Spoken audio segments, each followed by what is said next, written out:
اب میں خیالات کے لیے دعوت دیتا ہوں مرزا شمائل شفیق صاحب.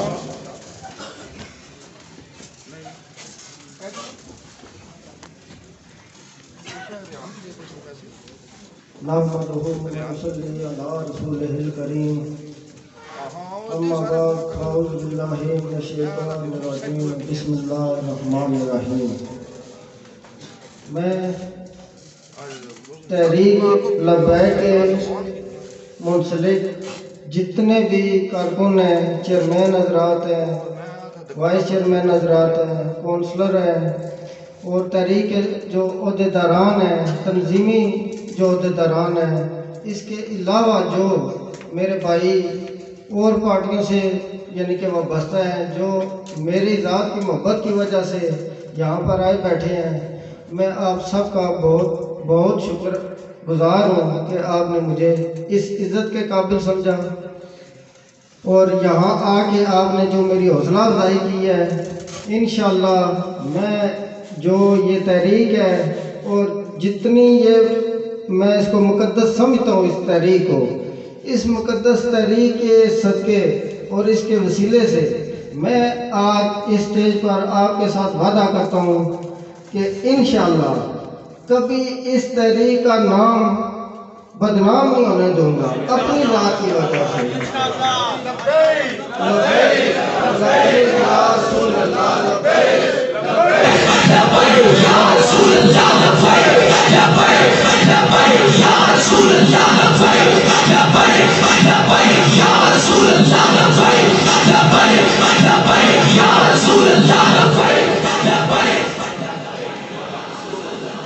باقی صرف اس تنظیم کے جو ممبران ہیں، عہدیداران ہیں، صرف ان کا نہیں بلکہ اس تحریک سے منسلک ایک عام ورکر بھی جو ہے، ایک عام ووٹر بھی ہے، میں اس کی جوتیوں کی خاک ہوں اور میں انشاءاللہ یہ ثابت کروں گا کامیاب ہو کر کہ ایک لیڈر کو کیسا ہونا چاہیے. میں تقریباً جس وقت سے میرا یہ نامزدگی کا اعلان ہوا ہے، میں تقریباً آدھا حلقہ جو دوست احباب ہیں ہر جگہ میں نے رابطہ کیا ہے الیکشن کے کمپین کے سلسلے میں. یقین کریں کہ ہم بھی عوام میں شامل ہیں، اس تحریک سے منسلک اب ہوئے ہیں، لیکن اس سے پہلے جس طرح کے نظریات ہم لے کے چلتے رہے ہیں، میں بہت یعنی کہ دلی افسوس ہوتا ہے کہ ہم لوگوں کی جو سوچیں ہیں، جو ہم سوچ کے اپنا نمائندہ چوز کرتے ہیں اور بعد میں ہم اسے جو ہے نا برا بھلا کہتے ہیں کہ یہ ایسا نکلا ہے، یہ ویسا نکلا ہے، لیکن پہلے ہم خود غلط ہوتے ہیں. ہم جس وقت نمائندہ اپنا چوز کرتے ہیں، ہم اس وقت سوچتے سمجھتے ہی نہیں ہیں. ہمارا جو دیہی علاقہ ہے، یہاں پہ ہوتا کیا ہے کہ بس ٹھیک ہے جی فلاں بندہ پہلے آ گیا، ہم نے دعا خیر کر دی ہے، بس ہم ادھر ہو گئے ہیں.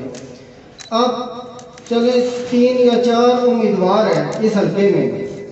پہلے فرض کریں میں کسی کے پاس چلا جاتا ہوں، میں کہتا ہوں کہ میں کسی قابل نہیں ہوں، لیکن آپ اگر میرے ساتھ دعا خیر کر دیتے ہیں، کل جب میں آپ کو کوئی کارکردگی نہ دکھا سکوں، پھر آپ نے مجھے برا بھلا کہنا ہے. میں دعا خیر کے اس حق میں نہیں ہوں. میں کہتا ہوں کہ ہر امیدوار کو سنیں، ہر امیدوار کو دیکھیں، اس کو پرکھیں، اس کی کیپیسٹی دیکھیں، اس کا نظریہ دیکھیں، اس کی سوچ دیکھیں، اس کے بعد اس کو سلیکٹ کریں. کیوں کہ جب آپ سلیکٹ بعد اس کی خامیاں خوبیاں نکالنا، وہ پھر آپ کی اپنی ذات کی بات کر رہے ہیں، اس کی بات نہیں کر رہے. جو نمائندہ سلیکٹ ہو گیا ہے آپ کی ووٹ کی وجہ سے، جب اس کے بعد آپ اس کی باتیں وہ خامیاں یا خوبیاں بیان کر رہے ہوتے ہیں، کیونکہ آپ نے اس کو الیکٹ کیا ہے.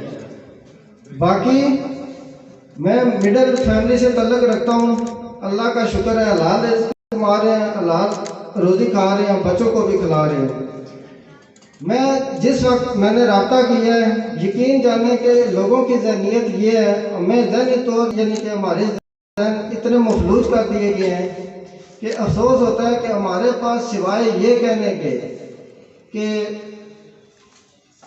جیسے میں نے کسی سے اعزاز کیا، میں نے کہا جی پہلے ہاتھ کو کیا مارے ہے، ٹھیک ہے جی، مطلب پیسہ شرط ہو گئی ہے الیکشن لڑنے کے لیے، ٹھیک ہے۔ سب سے پہلا سوال یہ، پھر یہ کہ آگے نیکسٹ جو ہے نا کتنا ہاتھ مارنے کا ارادہ رکھتے ہیں۔ لوگوں کی سوچ یعنی کہ جو ہمارے سیاسی پیچھے جو پارٹیز رہی ہیں، جو اہلکار رہے ہیں، امیدوار، اتنا یعنی کہ انہوں نے ڈیمیج کر دیا ہے ہمارے دماغوں کو کہ سوائے گندگی کے ہمارے ذہن میں سیاست کا کچھ ہے ہی نہیں ہے۔ سیاست ایک مقدس فریضہ ہے، اس مقدس فریضے پہ جو اس منصب پہ آتا ہے روز محشر وہ اس چیز کا جواب کہ لوگوں نے تمہیں سلیکٹ کیا تھا، تم نے آگے کیا کارکردگی کی ہے۔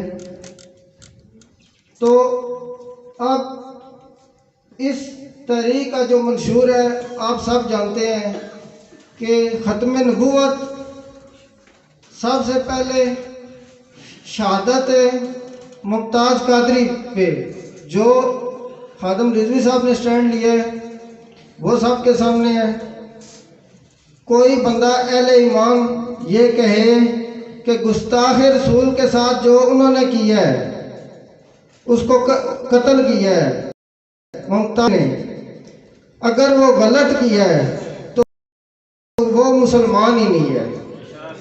کس اسلامی قانون کے تحت انہوں نے سزائے موت کا آرڈر سنایا ہے؟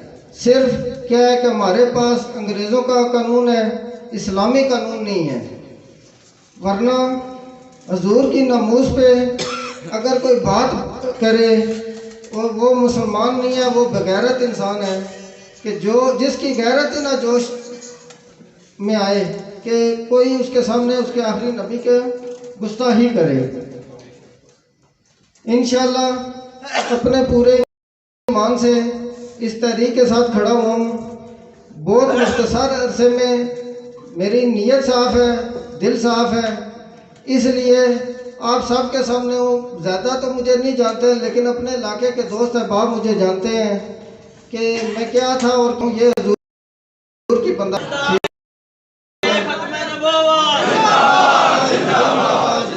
میں ہر بندے سے یہ ریکویسٹ کرنا چاہ رہا ہوں کہ اپنے ایمان کو دیکھیں، سمجھیں اور اس تحریک کا ساتھ دیں۔ انشاءاللہ اللہ تعالیٰ کبھی آپ ناکام کسی معاملے میں بھی نہیں کرے گا۔ وہ ایک ربائی میں آپ کے سامنے پیش کرنا چاہ رہا ہوں اور اس کے بعد میں اس کا تھوڑا سا مفہوم آپ کو بتاؤں گا کہ در حقیقت اسلام کیا ہے۔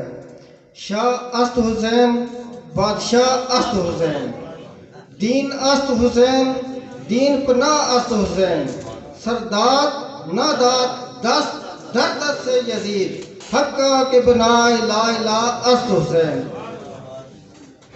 دوستو مسلمانوں، اس ربائی کا مقصد صرف اور صرف مطلب یہ ہے کہ دیکھیں جو آج کل ہم جو دوسری پارٹیوں سے منسلک ہیں لوگ، کسی بھی پارٹی سے جب ہم ان کو دعوت دیتے ہیں وہ کہتے ہیں آپ ٹھیکیدار ہیں دین کے۔ ہر بندے کو اس جواب کا سامنا کرنا پڑا ہوگا، ٹھیک ہے، آپ ٹھیکیدار ہیں دین کے۔ ہم ٹھیکیدار نہیں، ہم دین کے نوکر ہیں، ہم دین کے غلام ہیں۔ ہم اپنی نوکری کا فرض نبھا رہے ہیں آپ کو دعوت دے کر کہ اگر دیکھیں حضرت امام حسین کربلا میں گئے تو کس لیے گئے؟ اگر شریعت کو نافذ کرنا یا اس کو بچانا مقصود نہ ہوتا تو انہیں تو وہ سارا کچھ مل چکا تھا، وہ آرام سے بیٹھے رہتے۔ شریعت کے خلاف جو کام ہوتے ادھر وہ نہ جاتے۔ یزید شریعت کے خلاف کام کر رہا تھا تو وہ بھی مسلمان ہی تھا نا، صرف مقصود یہ تھا کہ شریعت کے خلاف کام کر رہا تھا۔ اور تحریک لبیک کا صرف اور صرف جو مجھے سمجھ آیا ہے کہ اتنا اتفاق جو ہے نا وہ مقصد ہے کہ شریعت کے خلاف کوئی بھی بندہ آواز اگر اٹھائے گا تو انشاءاللہ اس کا سر تن سے جدا ہوگا۔ جو ہمارے حضور کی عزت کے خلاف بات کرے گا وہ چاہے دیکھیں ہم مسلمان ہیں، فقہ جو بھی ہے اپنی اپنی جگہ، لیکن ایز اے مسلمان وہ جو ہمیں لبرل مسلمان بنانے کا طریقہ بتا رہے ہیں نا کہ دین نرم ہے، دین نرم گوشہ رکھتا ہے، دین میں سختی نہیں ہے۔ دین جب دعوت دیتا ہے تو وہ پیار سے دیتا ہے۔ دین ہر بندے کا اخلاق کے ساتھ پیش آنے کا، اقلیت و اکثریت کے ساتھ کیسے چلنا ہے، مسلمان کے ساتھ کیسے رویہ اختیار کرنا ہے، اقلیت کے ساتھ کیسے رویہ اختیار کرنا ہے، یہ اسلام سے بہتر کوئی دین نہیں بتا سکتا، کوئی مذہب نہیں بتا سکتا۔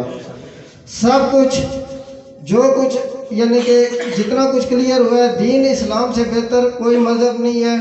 یہ غیر مذہبوں کو بھی پتہ ہے کہ اسلام سے بہتر کوئی مذہب نہیں ہے، لہذا یہ ہمارے حکمران آج آ کے ہمیں یہ بتا رہے ہیں کہ دین اسلام نرمی کا موقف دیتا ہے کہ حضور کے ساتھ جو کچھ ہوا وہ ان کی ذات کے ساتھ ہوتا تھا، میری ذات کے ساتھ اگر کوئی کرے میں خود اسے معاف کروں تو یہ اور کوئی بات ہے، لیکن میرے والد کے خلاف اگر کوئی بات کرے میرے سامنے کرے تو میں اسے کبھی بھی معاف نہیں کروں گا۔ جس نے یہ گندے الفاظ اپنے منہ سے اس بھیڑیے نے نکالے ہیں تو اس کی سزا یہی بنتی تھی جو ممتاز قادری نے دی ہے اسے۔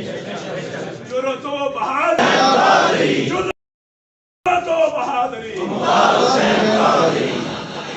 باقی ہر مسلمان سے یہی ریکویسٹ ہے کہ اپنے ایمان کی خود حفاظت کریں، خود دیکھیں کہ کیا صحیح ہے اور کیا غلط ہے۔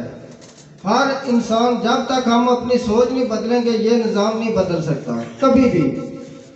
دکاندار کے پاس جائیں نا، آپ فروٹ لیتے ہیں، جب آپ سیب لیتے ہیں نا تو اوپر سے وہ سارا انہوں نے سامنے صحیح رکھا ہوتا ہے، ٹھیک ہے نا، وہ ڈال کے دیتے۔ جب ہم گھر جا کے چیک کرتے ہیں، اگر موقع پہ چیک کر لینا، جیسے میں کہتا ہوں امیدوار کو موقع پہ چیک کریں، جب گھر جا کے چیک کریں گے نا تو وہ اکثر آدھا خراب ہی نکلتا ہے۔ تو اس لیے ہر بندے سے ریکویسٹ ہے کہ جس کو بھی آپ نے ووٹ دینی ہے اپنے ضمیر کے مطابق دیں، اپنے ایمان کے مطابق دیں۔ یہ آپ ایک قسم کی اس کی بیعت کر رہے ہیں، وہ آگے اچھا کام کرے برا کام کرے اس سب کے آپ ذمہ دار ہیں۔ باقی کوئی بھی بندہ طاقتور نہیں ہوتا، عوام کی طاقت ہوتی ہے۔ جیسے وہ سارے کہہ رہے ہیں کہ میں نے آپ کو بتایا، میں نے جب کمپین کی ہے لوگوں نے کہا وہ فلاں جی راجہ صاحب نے ہماری فلاں جگہ ہیلپ کی ہے، فلاں جگہ وہ دڑا بازی کرنا، جو آپ سارا کچھ سمجھتے ہیں، لیکن غلط انسان کا کبھی ساتھ نہیں دوں گا اور مظلوم کے ساتھ ایسے کھڑا ہوں گا کہ جیسے حق ہوتا ہے۔ انشاءاللہ کسی مظلوم کے ساتھ چاہے جتنا بڑا کوئی مرب یا شمر ہوا نا تو انشاءاللہ میں ٹکرا کے اسے بتاؤں گا کہ آئندہ کوئی مظلوم کے ساتھ کوئی زیادتی نہیں ہونے دوں گا انشاءاللہ۔ باقی میں ہر بندے کا مشکور ہوں کہ آپ نے مجھے اتنی عزت دی ہے کہ مجھے اس قابل سمجھا۔ تنظیم کے بندوں نے بزرگ بندے تھے تنظیم میں، بہت سینئر بندے تھے تنظیم میں، لیکن سب نے میرے اوپر اتفاق کیا ہے اور میں انشاءاللہ ان سب بھائیوں دوستوں اور بزرگوں کا کبھی بھی سر شرم سے نیچا نہیں ہونے دوں گا اپنی کسی وجہ سے۔ اور حلقہ کی عوام کو میں یہ کہنا چاہ رہا ہوں کہ میں عام غریب آدمی کا لیڈر ہوں، میرا کسی کوئی طاقتور کے ساتھ نہ میں کوئی سہارا لیتا ہوں اور نہ کسی کو اپنے ساتھ کھڑا کرتا ہوں۔ میں عام آدمی ہوں، عام آدمی کے ساتھ بیٹھوں گا اٹھوں گا، عام آدمی کے ساتھ میری محفل ہوگی اور عام آدمی کو میں بتاؤں گا کہ اس کا لیڈر کیسا ہونا چاہیے۔ انشاءاللہ میں ہر قدم پر آپ کو کوئی ایم این اے جس طرح کہ ہم کو بہت بڑی بلا سمجھتے ہیں نا، وہ چیز نہیں، میں بتاؤں گا کہ ایم این اے ایکچوئل جو ہے نا وہ عوام کا نوکر ہے اور نوکر کو کیسے رہنا چاہیے میں اس طرح رہ کر بتاؤں گا۔ انشاءاللہ ہر بندے کے ساتھ ڈائریکٹ رابطہ ہوگا اور انشاءاللہ آپ کو خوشی ہوگی، کامیاب کر کے مجھے کبھی بھی کسی بندے کو شرمندگی نہیں ہوگی۔ آپ سب کا بہت بہت شکریہ، آپ کے تعاون کا بہت بہت شکریہ۔ فی الحال بنے اس کے بعد انشاءاللہ میں آپ کو بتاؤں گا کہ آپ نے بندہ کیسا چنا ہے۔